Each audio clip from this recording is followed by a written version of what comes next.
Hey everyone, I'm Ashleigh Banfield and this is Drop Dead Serious, and a huge development in the Nancy Guthrie investigation. You have probably been hearing a lot in the last few days about the ransom notes and an apology, and how it's now clear that Nancy Guthrie was said to have died during the abduction or sometime thereafter. The big news today is that CBS is actually releasing what the ransom note actually said, word for word. And what's chilling is that it said Savannah. It was addressed to Savannah. In fact, it actually opened with the words, "Hello, Savannah. We have your mother, Nancy." These are details that have been kept close to the vest, and by a lot of people, I will say, not just by investigators, because the ransom notes went to 3 different places. The first ransom note that was sent went to TMZ and 2 local stations in Tucson. And so everybody within those orbs kept that to themselves, kept those details to themselves. But only in the last week have a lot of these details started to come out. And today, CBS decided that it was time to actually put out some of the wording. One other piece of information that CBS is releasing is that the ransom, I'll just say the alleged ransom seekers, this alleged ransom note, indicated that they had knowledge of where in Nancy's bedroom her Apple Watch was located. And a lot of people have put a lot of stock in that. But I'm just going to say, it's worth thinking about how many people have their Apple Watch charging on their bedstand, on their bedside nightstand. And so was this a really big guess on the part of whoever wrote these ransom notes, or was this actual knowledge of a ransom seeker? We don't know. But CBS is now saying that the note actually contained detailed information where in the actual bedroom this Apple Watch was located. So what is so critical is the wording of the rest of the note. And those are some of the details that have started to come in. I've got news on that from Chris McDonough on why that is so unusual and rare for real ransom seekers. That's coming in a moment. The second note came days later. And it's this second note that was so key and is making news right now. The second note did not ask for money. We are learning a lot more details about that note now from the person who actually got eyes on that note. Brianna Whitney is a reporter, a fantastic reporter. At the time that all of this was happening, she worked for a local TV station that was part of Arizona Family. That is an overarching sort of company that owns television stations. And she got eyes on the actual note that came into one of the TV stations under the umbrella of Arizona Family. She no longer works for that TV station. She now works for Crime Junkie, a very popular podcast. But she has come forward to say, I have seen the actual wording of this note. And she has now divulged what the wording is. Lots of people were speculating and saying our sources say this and that, but Brianna Whitney actually knows what the words are. I'm going to tell you exactly what they are in just a moment. First, I just wanted to say thank you if you've already subscribed to this podcast. And if you haven't, please do, because it does us a huge solid. Also, join the membership. We've got a really great membership going, and I do private events for the members. I'm going to do another one really soon, so it'd be nice to have you in our little coffee clutch. Okay, now to the reporting. I think the wording of this second note is super critical, okay? Because it tells us a lot about whoever these authors are, if the authors are the perpetrators or if they aren't. Let me just go right to it. And again, this is from Brianna Whitney's reporting. She had eyes on the note. She said that the note said this, quote, "We never intended to hurt her in all of this." Meaning we never intended to hurt Nancy Guthrie in all of this business of getting her, asking for ransom, and now here comes note number 2. They admit, quote, "She perished shortly after she was taken." I got questions about using the word perished. Is that somebody who doesn't speak English as a first language, and this is the way they've translated it? That's my feeling. Because not many people say she perished. You'd say she died. She passed away, you know. But this is the wording. She perished shortly after she was taken, according to Brianna. The note goes on to say she was buried with nature. Again, a very odd choice of words for someone who is an English speaker. So I'm thinking maybe not. That sounds like someone who's been translating into English. Nothing you could have done could have changed the outcome, and we are truly sorry. That's important. And truly sorry, are you now? What kind of person are you? You wretched beast. Have you suddenly had a flood of conscience? It's not enough just to go into someone's home and steal a grandmother out of her bed in the black of night? Really? You're truly sorry? Something went wrong? There's also a reference to the fact that they underestimated the condition, the fragile condition of Mrs. Guthrie. So these are critical aspects to the story that are now coming out from people who are actually firsthand reporters, Brianna Whitney in particular. I also wanted to let you know that something that Harvey Levin has reported that I find really significant. Harvey Levin's TMZ was one of the recipients of note number 1.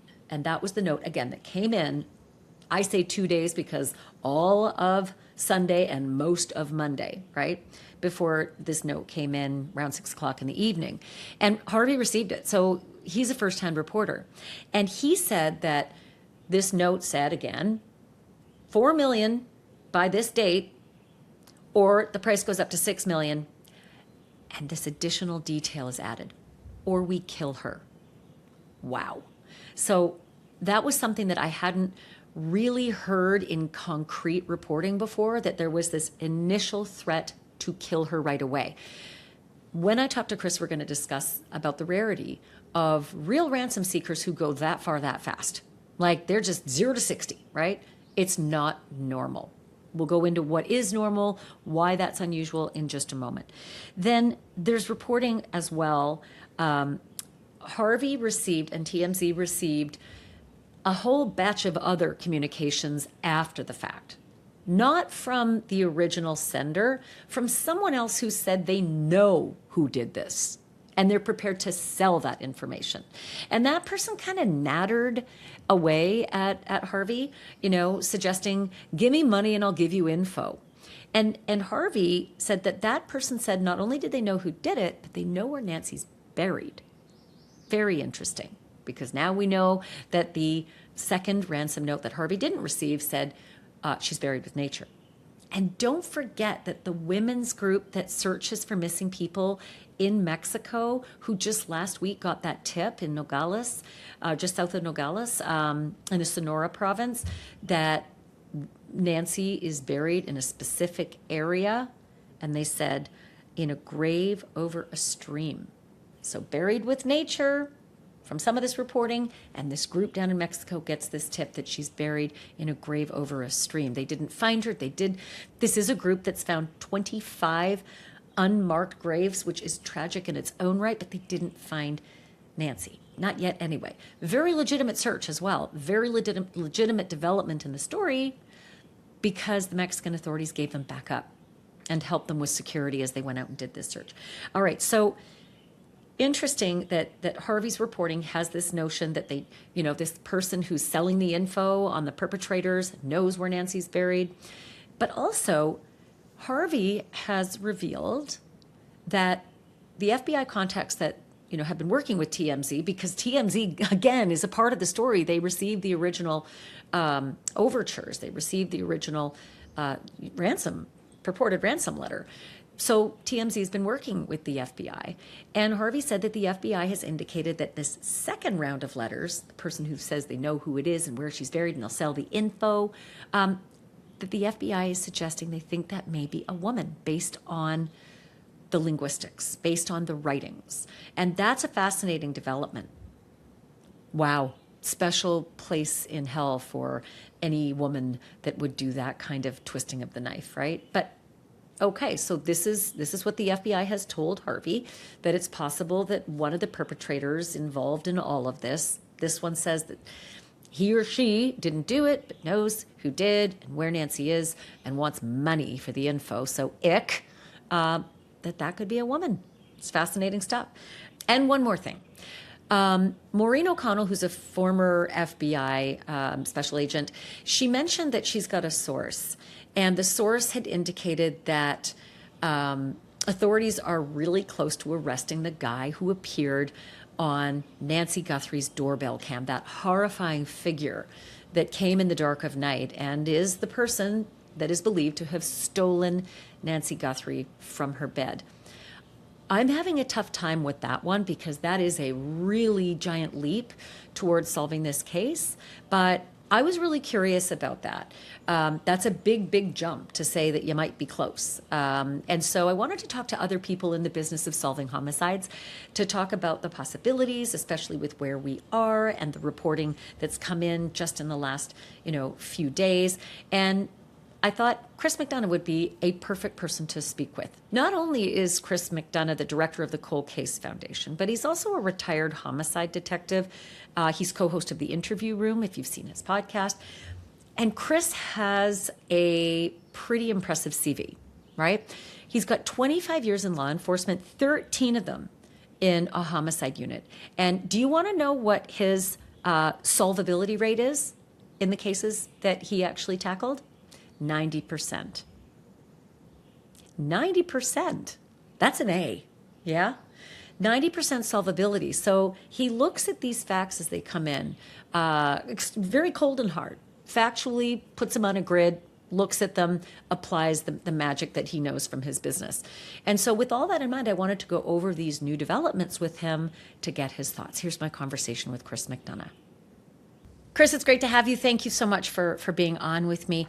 I want to sort of address the big elephant in the room. There's a report, there's a headline that's getting a lot of traction saying that the FBI might be close to actually catching the man seen on Nancy Guthrie's Ring camera.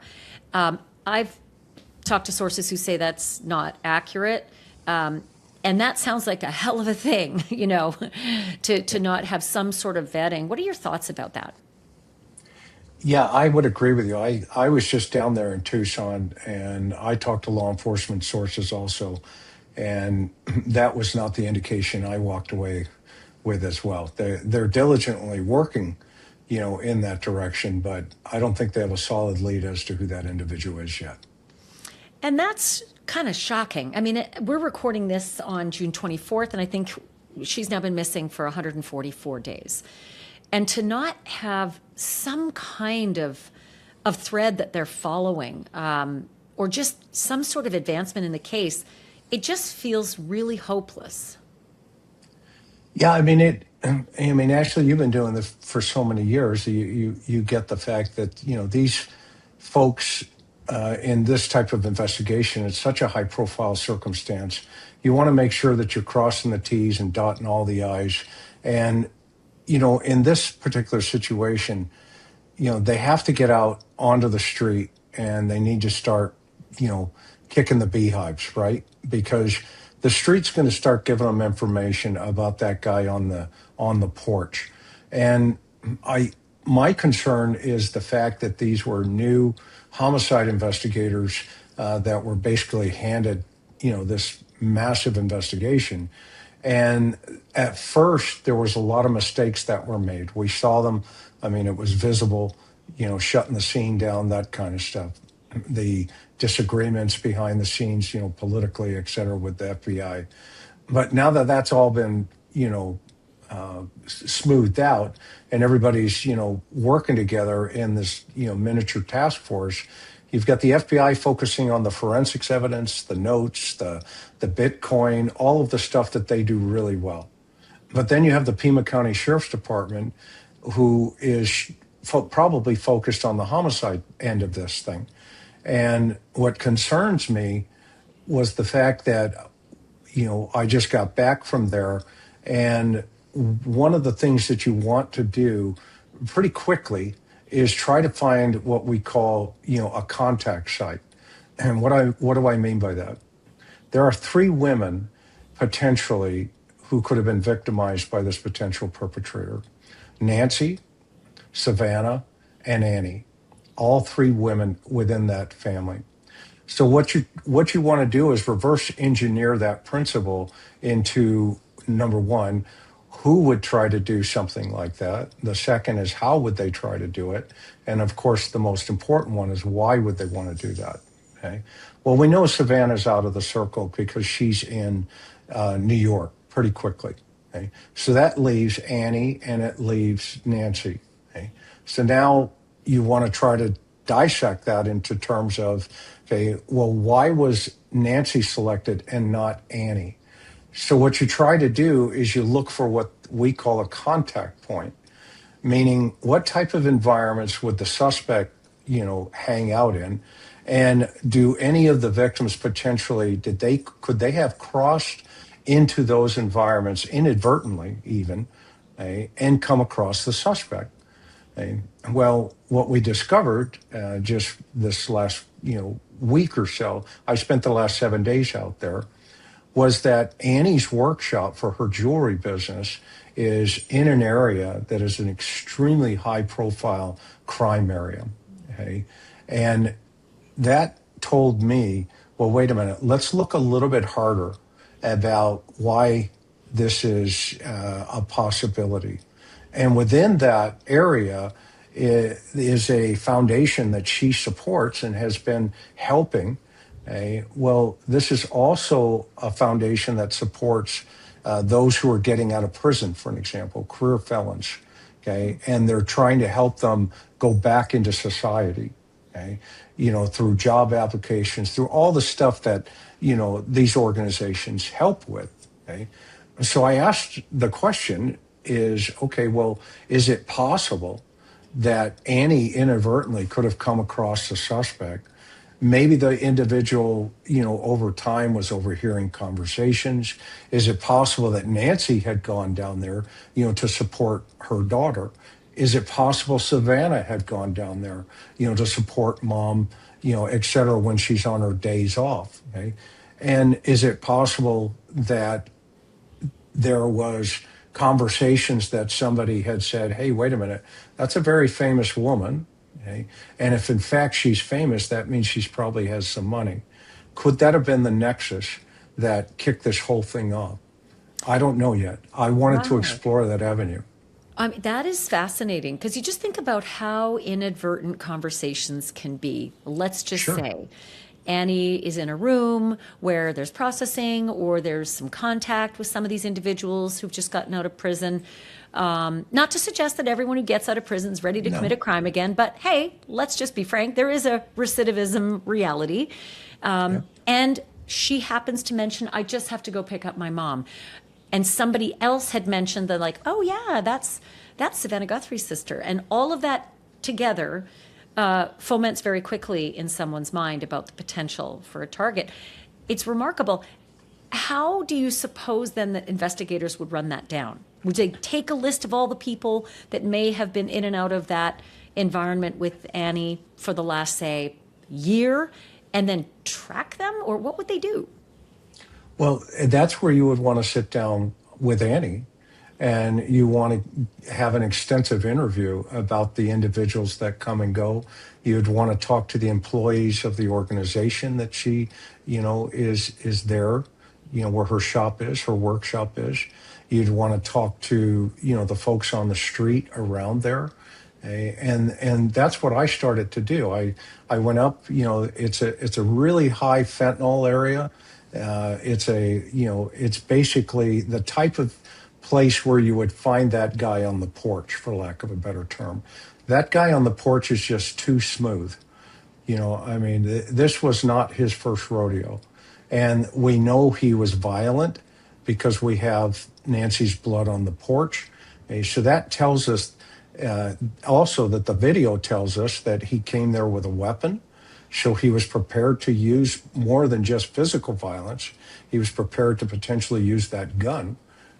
And so this is not something that your everyday burglar, your everyday, crook just kind of picks up and says, hey, I'm going to break into this random house of an 84-year-old woman in the middle of this neighborhood that, quite frankly, the roads look like a bowl of spaghetti had been flipped over and you got to know exactly where you're going.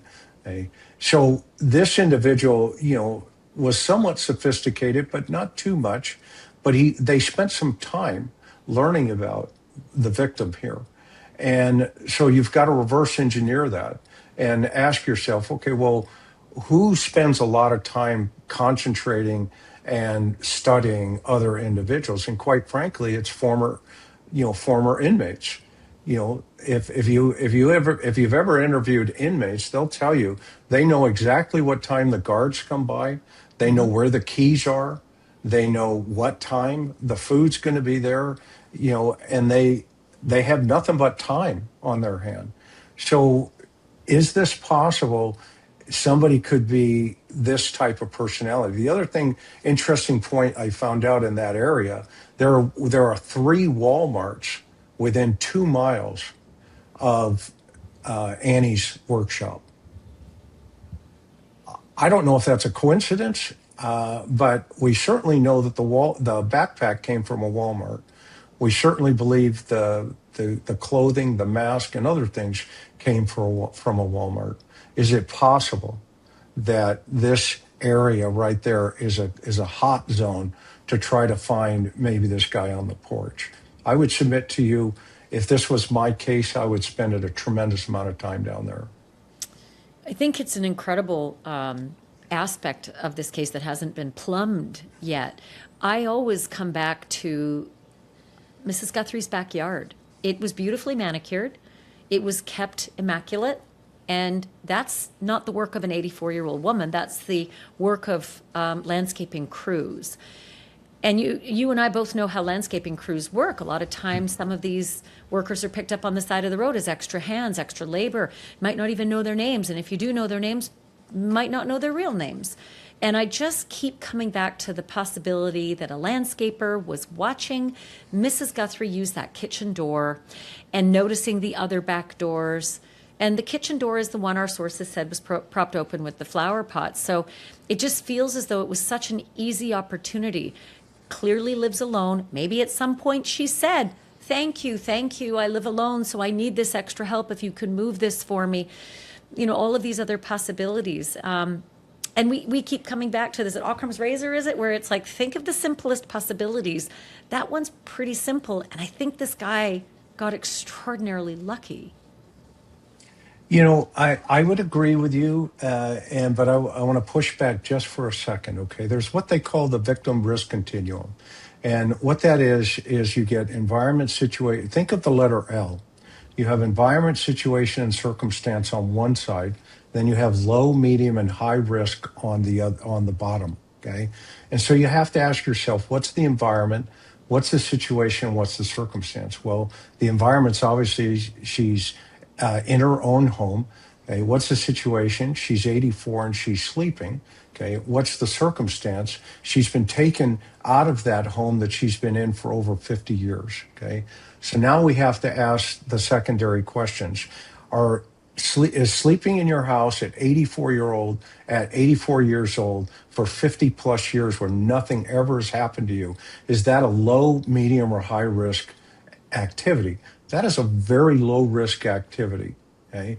Now, if I take those same circumstances, environment, situation, circumstance, and put it at a truck stop at 2:00 in the morning, and Nancy was walking up to trucks and talking to truck drivers, is that a low, medium, or high risk activity? That's a very high risk activity.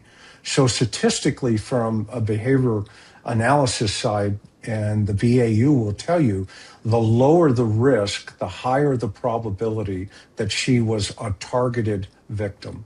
Okay? Meaning there was a cross nexus of some point, which we call the contact point. There was a cross nexus of some point, to your point.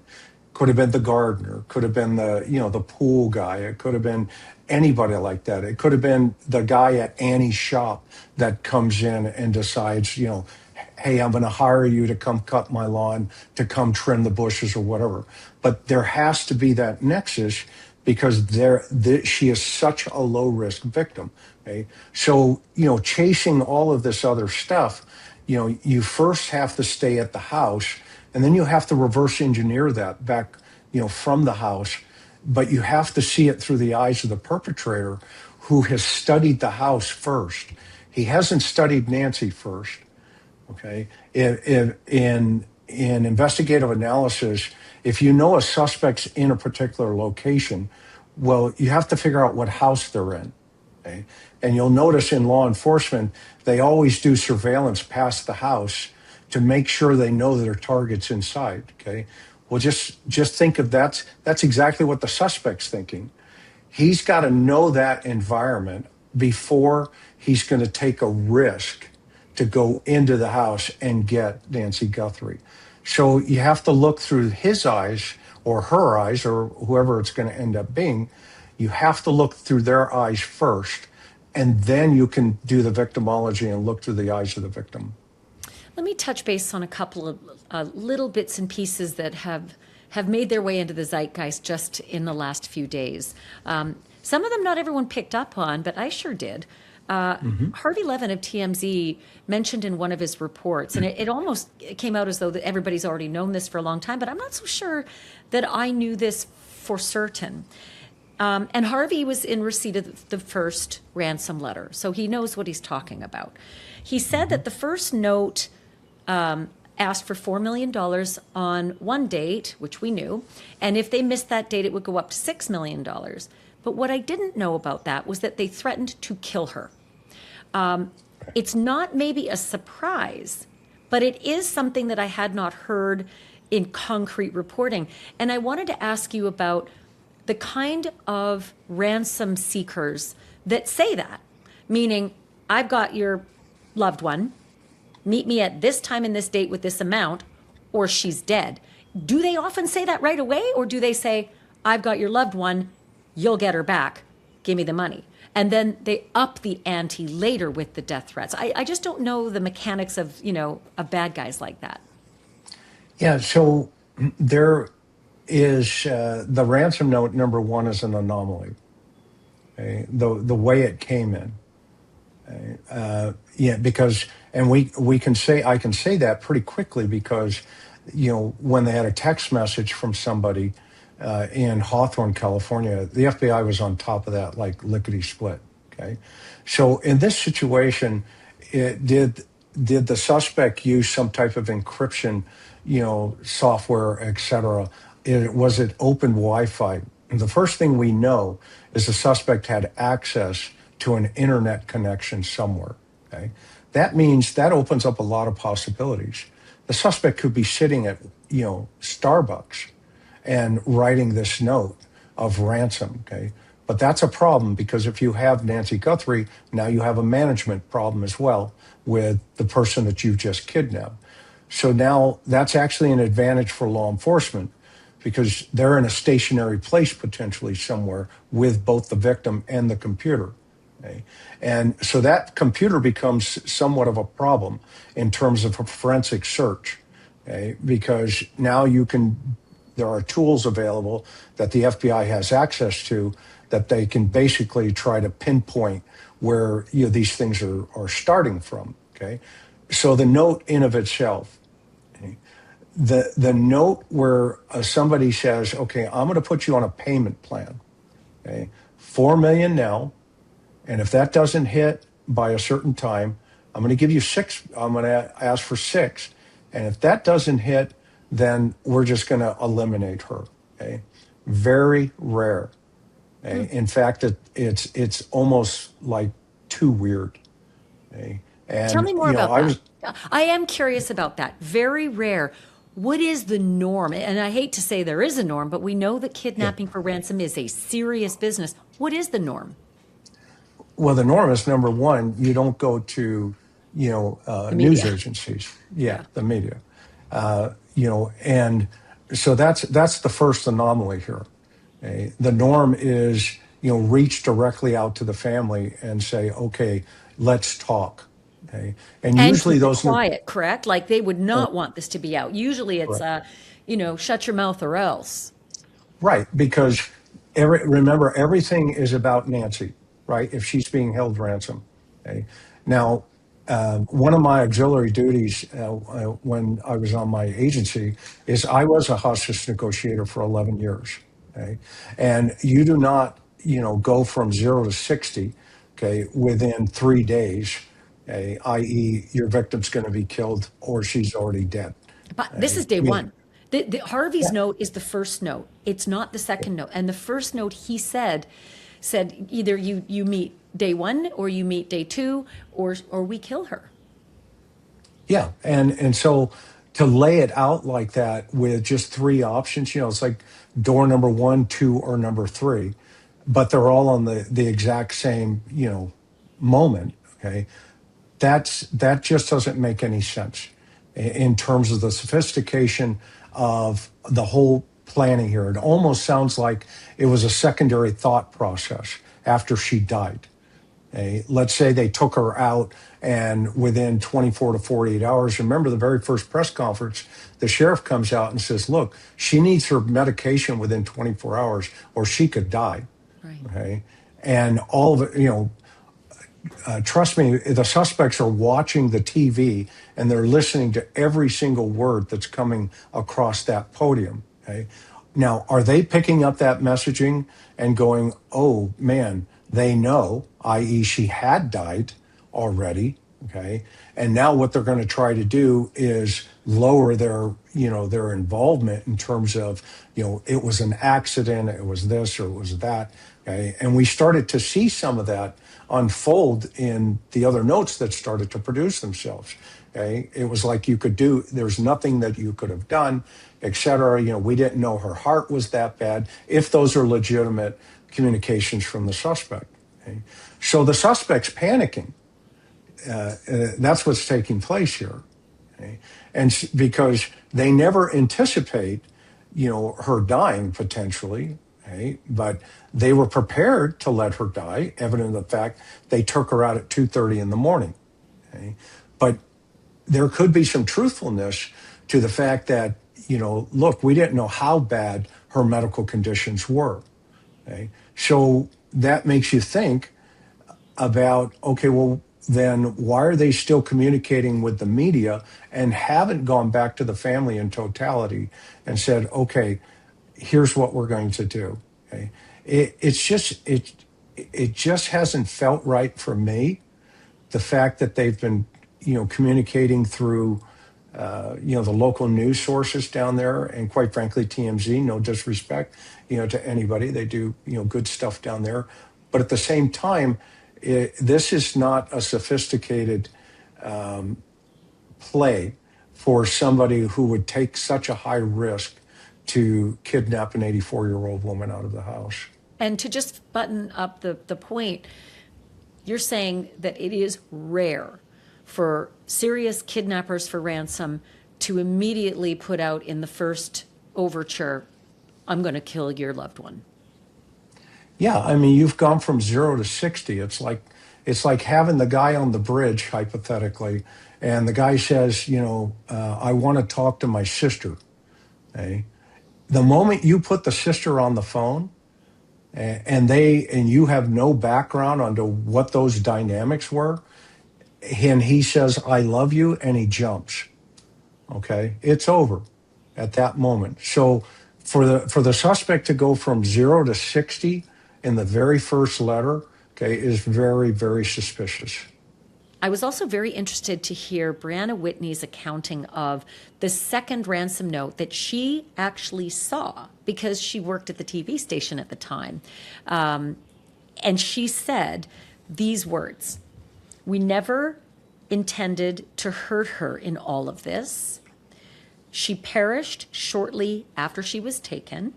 She was buried with nature. Nothing you could have done could have changed the outcome, and we are truly sorry. And again, this is from a reporter who saw the note. So I believe her before everybody else who said my sources say. And I was curious to get your opinion about that kind of wording. It's awfully nice for somebody who did something so incredibly horrific. Yeah, it's actually in the third person.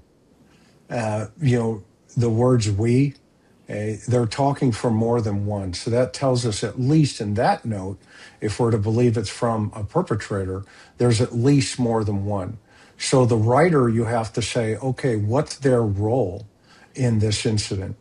if there are two people at the crime scene that evening, one, the driver of the vehicle to get away, and two, we'll call him porch guy, okay, to get in, okay, or like Dr.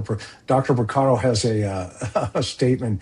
He says it's like the chef and the waiter, okay, and the waiter is on the porch, but there's a chef behind the scene making all the food, okay, and the waiter's just delivering it. So let's say this is one of the waiters. There's more than one waiter.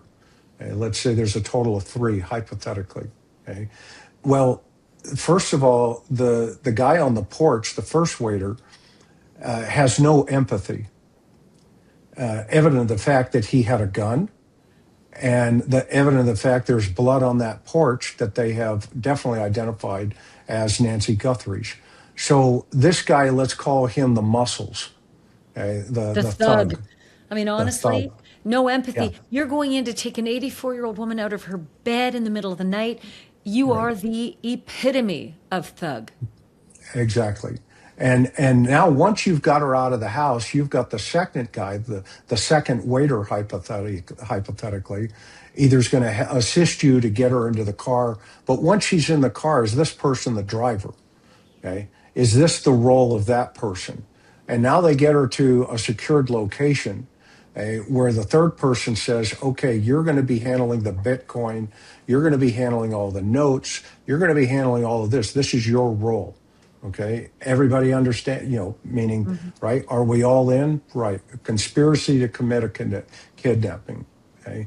And now all of a sudden she has a health issue and she dies. Now they have a murder, okay? I.e. they're sitting with a deceased person, and I don't mean to be disrespectful to Nancy or Savannah, but, I'm thinking It's from the an fact. investigator's hat, right? That now all of a sudden they realize, holy cow, what are we going to do from here? Okay? And so they panic. And maybe one of the individuals, who may have had the lesser role, they want to mitigate their risk as quickly as possible. Look, we didn't know, et cetera, et cetera. We're sorry, I didn't, blah, blah, blah. And boom, that note goes off. Because if there's no ransom demand in it, okay, then that's kind of what they're trying to do is cover their own bases. Because if this thing ever comes down, i.e. things start falling into place and, they start doing this, okay, well, you want to be the first one, with your attorney to the deal to say, look, this is all I did was sit at the house and wait for him to show up. Okay? And that happens all the time. And so that person there maybe even laying the foundation for their own attorney one day to say, well, what did you do? Well, you can tell the court, I wrote the letter, but look what I said in the letter. Okay? I'm the good person. That's the bad guy right there. He took her out of the house. Okay. And, trust me, there's no loyalty among thieves, right? We all know that at that moment. But now you have a homicide potentially. So you have to now think about, okay, what do we do? What are we going to do with Miss Guthrie? We weren't anticipating for her to die. We were hoping they were going to pay all the money. And these suspects never, ever think that far ahead. They only think about the abduction and then the secondary piece of this. But now they have, now they have a body, and that body is just weight. So what do you do with it? Now you've got a secondary plan. You got to put her back in a car maybe. Okay. Do you use the same car? Do you get another car? Okay. That means it's another crime scene. Okay. Where are we going to take her? Do we take her to the desert? Do we take her over the border? What do we do? Okay. And so now this panic starts setting in. Okay. Do we bury her? Do we put her in the desert for the animals? What do we do? And so they don't think that far ahead. And it won't surprise me if they find Nancy, unfortunately deceased, because there's a huge indication that she could be and is, okay, that they find her just thrown into the desert somewhere, and the animals have taken care of things. So it's a really dangerous terrain out there. What do you make of the wording, though, in the second note? And again, I refer to the first and the second note together because they came from the same address. Buried with nature. She's buried with nature. Do you think that's, again, an effort to be kind when the cruelty may have been as simple as let's just get rid of her in the desert? Yes, and that's more of a feminine approach versus a male approach. It's more of a softer approach because that guy on the front porch was willing to hit her. Okay? This guy isn't saying, "Hey, she's buried in nature, okay, right now," or "she perished." Okay, what career criminal uses the word "she perished"? Okay, what? That ain't happening. Well, Chris, I'm thinking maybe they used a translation app. I mean, honestly, why not?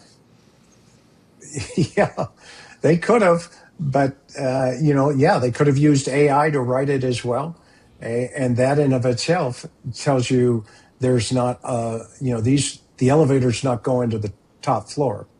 And so it's not a very sophisticated situation. So you start looking then for, if they're willing to do that, then they're going to use secondary Wi-Fi areas.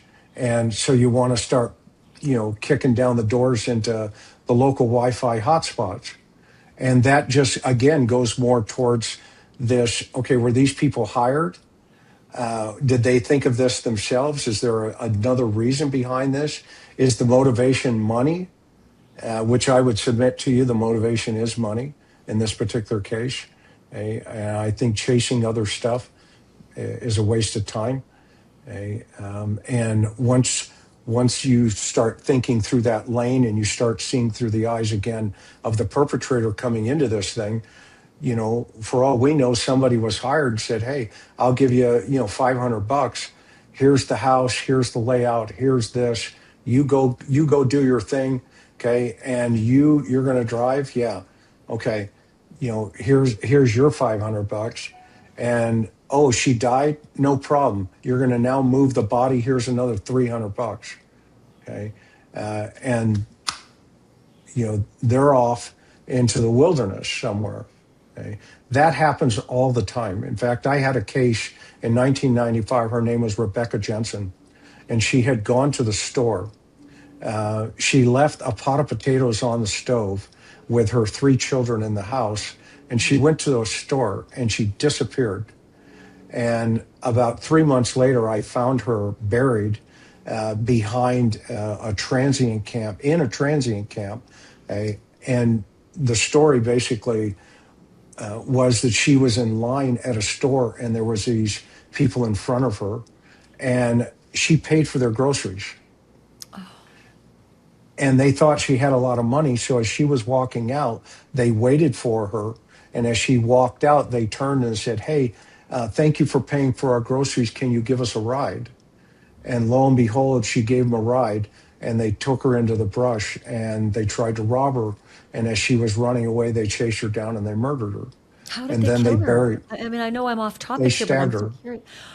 They As she was stabbed her. running away? Yeah. They tackled her. And then they got a third person to come help dig the hole and bury her. And her name was Rebecca Ann Jensen, and I'm still very close to her daughter, Cody, who's now a mom. At the time, she was 12 years old, but she's now a mom with 3 kids. And hi, Cody.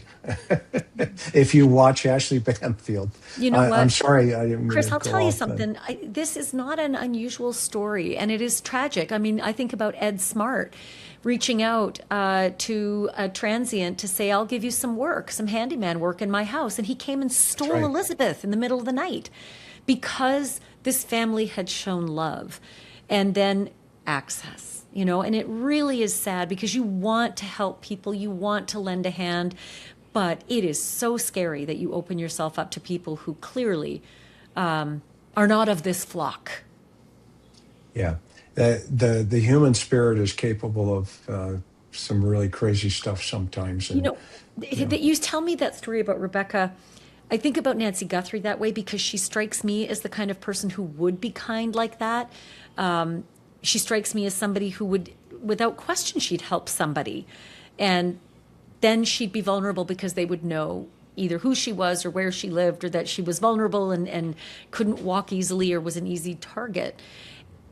The whole ransom piece, it could be bullshit. Do you know what I mean? Like yeah, we tend to hang a lot on the ransom, and the FBI, if you believe some of the reports, have gone back to this as the, as the default because they've got nothing else. But the truth of the matter is, again, it could be Occam's razor where somebody did something terrible, and then somebody else has come in and done something terrible to get money off a bad situation. yeah. And I said 5 months ago, within a couple of days, I did a whole program on it. The notes could just be noise. Yeah. Okay? And let's not focus on the noise. Let's focus on what the reality of the circumstance is, and that's why we have to stay, not only in a simplistic concept, but we have to look for those idiotic inconsistencies. Okay? And the most important piece of this entire puzzle, okay, is within the first 24 hours of what was said and who said it and does it line up. Yeah. Okay. That is the most important piece of this whole puzzle. And when you run out of leads, and folks, we work with many, many agencies around the United States in the Cold Case Foundation. We get phone calls all day saying, hey, I got a 15-year-old case here. We don't know what to do. And our organization, we have over 200 experts that we have, like, we call it the Mayo approach, where we put them all up on a Zoom, whatever that agency needs. You need a forensics guy, do you need this? Do you need that? We can put them all in front of these agents and these officers and deputies and say, look, have you thought about this, this, and this? Okay. And when they do that, they go, okay. And they're thinking outside of the box now. And that's where you get ideas like, okay, has anybody gone down to Annie's shop and poked around? What's happening down there? Okay. And here's a disturbing piece, though. I will tell you, Ashley, that I found out. Okay. I called, I reached out to Tucson Police Department, and I asked them, I said, has Pima County Sheriff Department hit up your street teams? They're called Bravo teams down there. Guess what they said? I'll bet it's no. Correct. They said no. No, they haven't That's talked nuts. to them. And I am so angry to hear that, Chris, because I think, gosh, I'm thinking back, what are we, 144 days? I think on day 5 or 10, on this podcast and others, we were talking about how because there's no honor among thieves, you have to go out and start hitting up all of your street folk, the folks that need a better deal, the ones that are easy informants, the ones that know stuff, the ones that hear stuff, the ones that are in the seedy bars. That is how crime is often solved. How could that not be a huge part of this case already? Well, that is a great question. And remember, Nancy's no longer in that house. She's in another spot somewhere. And she could have been in another house somewhere. Well, guess what? That neighborhood where that house is could have cameras. That neighborhood could have, vehicles coming in and out of it through license plate readers. Just because you may not have it over here, you've got to think, okay, is there a second, third, fourth location that she could have been transported to? And then you can start, pushing that way. Now, a lot of, officers today, I don't think it's the folks on the ground. I'm being honest with you.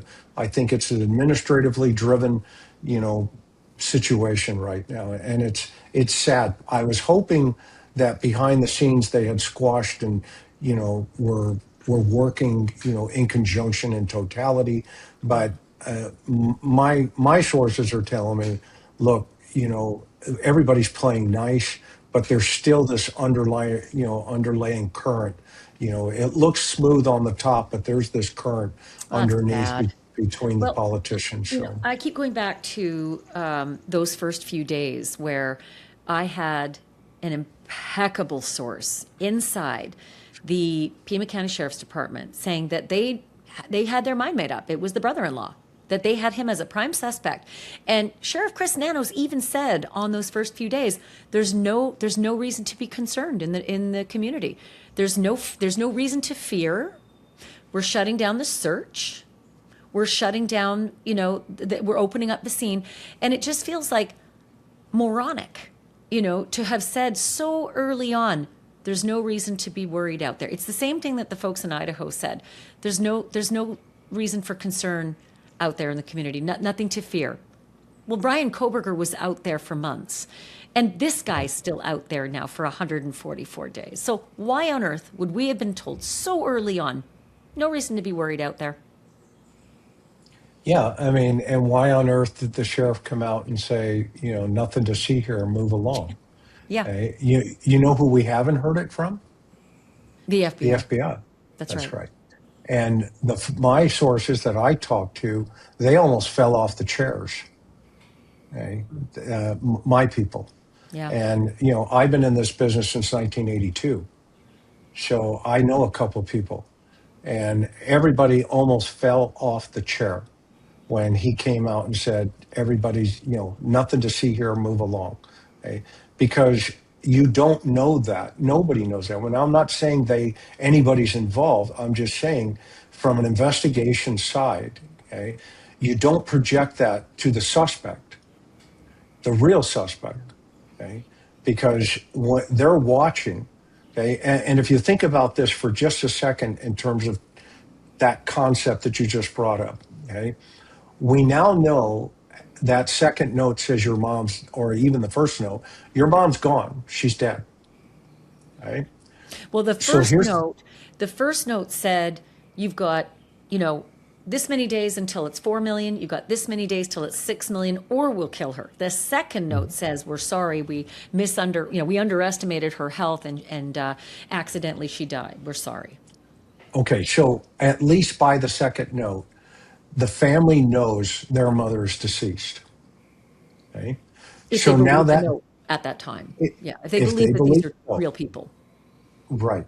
Okay, so now you have to ask yourself, what's the purpose of the card coming down the driveway and putting it at the curb? Because guess what the suspect's doing? The suspect did what every one of us did, was watch the news and saw that display of hope coming down the driveway. You mean that when Savannah and her siblings came down and placed the card at the base of the driveway at the memorial, the makeshift memorial? Right. The suspect, again, look through the eyes of the perpetrator. Okay? That person saw that, if that note was legit, the second note. Okay? And this guy is probably thinking, maybe I didn't do a good enough job in letting them know that their mother's not alive. Okay? So that, again, that behavior could change a dynamic very quickly in an investigation to where they're going to do second and third behaviors, what we call post-incident behaviors, okay? Because they watch the TV, they watch the news, they follow the news. They're going to follow, this person is going to watch your podcast, I guarantee it, okay? And everything we're talking about, they're going to measure it. And they're going to take it in, and they're going to learn from it, okay? Because remember, now they're on the run, okay? They're still on the run. They've had a 5-month lead time, okay? But the authorities they're also on the run, okay?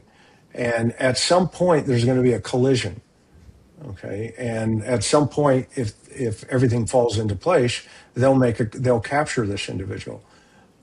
But you can bet that suspect watching the family come down in unity and put the card down there had to be thinking, hey, wait a minute, didn't they read the note that I sent them? What is going on here in this dynamic? Or is that a play from the FBI to put the card there and hope the suspect comes running out and grabs the card? Okay. Well, and they got some other stuff set up. I'm still really, I'm not convinced about these notes. I know Savannah had said that she tends to believe that the first notes were real. only because if you're that wretched that you would go into a home and steal a grandmother out of her bed, I agree. you I are agree. as wretched to ask for money for just the body. And they didn't. They just said sorry and moved along, which I tend to think is garbage because they didn't have the goods and they didn't carry through with the effort to get the money. And I also think they're maybe not smart enough to know about the forensics that are involved in returning a body and how dangerous it is to return a body that would probably be rife with forensic clues as to who took that person. Well, exactly. I mean, and why would you want to do that? Number one, if you're willing to take her out of the house like you're talking about, why are you going to tell them, hey, this is where the body is? Okay. That, to your point, exactly. Because now they've just raised their risk levels so high. It's like the gun. Okay. Why were the feds going to a gun store to say, hey, do you recognize any of these people? As if this suspect's going to go to a legal gun store, okay, and buy a legal gun and say, oh, by the way, here's the paper trail to me. Okay, come get me.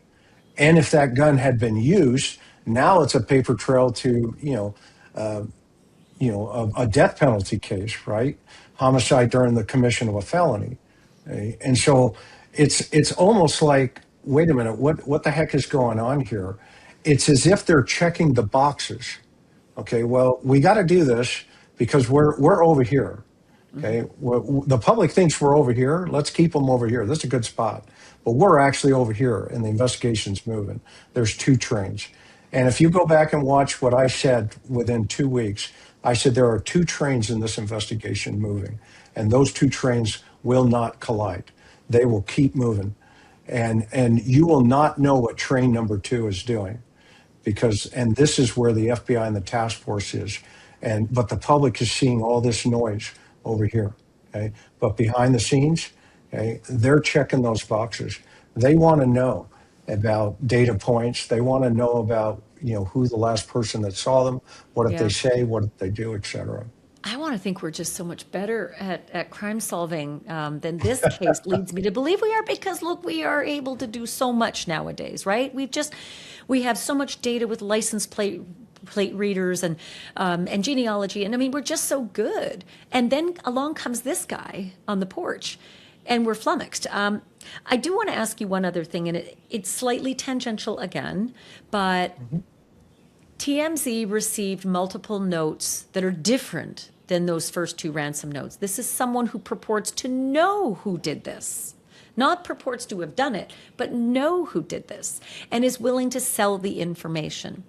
What's interesting about that is that recently Harvey said that his FBI contact has indicated that it's possible that person is actually a woman based on the way the overtures are written. I mean, I don't even know what to make of it. What kind of wretched beast would do this if they don't actually know what they're talking about, if they're not actually honest about having information and then wanting to sell it rather than just getting the reward. But the whole notion that this is someone who's possibly a woman, what do you make of that? Well, I think that's a really interesting concept. If you listen to the press conference from Nanos very early, he said, well, we may not have enough to get our guy or our gal. If you go back and listen very carefully, he's the first person that put a female into the environment over the pulpit. Okay. And now with this, what you're talking about, okay, is it possible? Again, we go back to, is this the person where the delivery, the drop-off point? Is this the person that's supposed to take care of her? Is this the feeling person that's trying to keep her alive while everybody else is doing their own thing? Okay, is it more feminine in nature in terms of nurturing? Okay, and just being a good person, because the guy who took her out of the house, we already know he beat her. Okay, well, that's not the guy you want to put her in the room with. Okay? I got to It's be like, honest. I keep thinking about my own mom, who's 88, sure, yeah. and how it's entirely possible that the bleeding was an accident or was just manhandling, because this, usually on older people's skin is so thin and it can tear so easily. And just in the art of manhandling and getting someone out the front door, that bleeding could have happened, as opposed to many others who think that she's been punched or hit or some sort of violence has happened. I think the she whole tripped. thing is violent. Let's just be clear. The Yes. whole awfulness is the worst kind of violence you could perpetrate on someone, but just the detail. I think she tripped over the threshold, and I think she went down and she hit out front, and she coughed, which was the aspiration that you see there. Okay, and I think they lifted her up, and as they were bringing her out, those straight 90-degree drops. Okay, they, believe it or not, they go down that walkway, and then they turn. They make a right turn. Okay? They don't go all the way down the steps to where a car would have been parked. They actually turn towards the patio area, and it's possible there could have been a vehicle over there. There could have been a vehicle behind the house in another street. Anything's possible at that point. Okay. Well, also, I've got a source that said that the blood drops are actually inside the house as well as outside, just over the threshold on either side of the front door, and have the same exact vertical pattern. But, I've also talked to several experts in serology who say that the bleeding could have started long before the actual drops hit the ground, meaning if you have a cut up here and it takes a while to soak through your shirt and eventually run down your arm and then drip off your finger. So the bleeding could have started, say, in the bedroom, and then eventually started to actually drop off her body, around the doorway.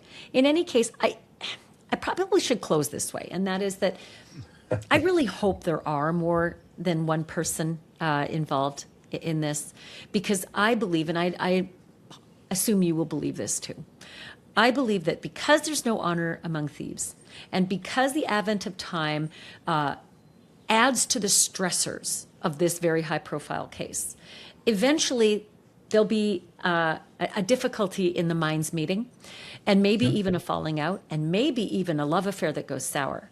And eventually that might lead to either loose lips or an actual effort to get the $1 million reward.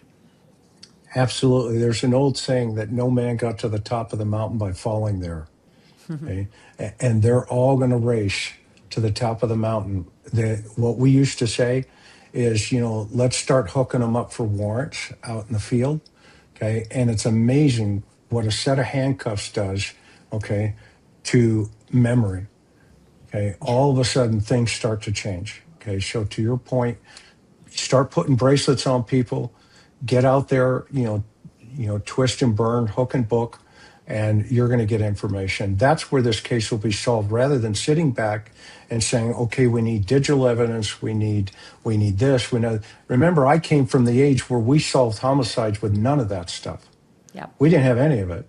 Okay. If we had an ABO blood typing, we were jumping through the walls. Okay. You got to be kidding. He's an O positive. Oh yeah. Okay. Let's go. Let's find all the O positives out there. And that's what it takes to solve these kind of cases. You can wait for the stuff. Those are great tools. You can wait for it.